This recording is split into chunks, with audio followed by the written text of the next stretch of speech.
सुनाई दो है, नवरात्रि चलता है पचरा। ठीक है, देखा नवरात्रि चलता है, हमारा अम्मा बहुत पूजा पाठ करत है ना, हम अपने अम्मा को सुनावत है। हे अम्मा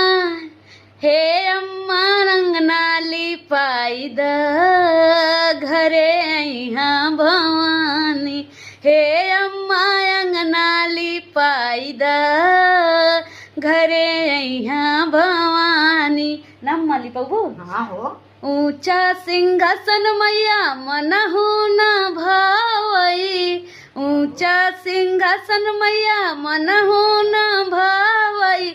हे अम्मा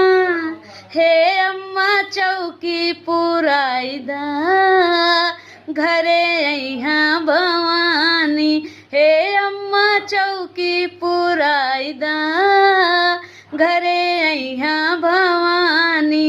अम्मा देखा तो का सब देखी हैं आप।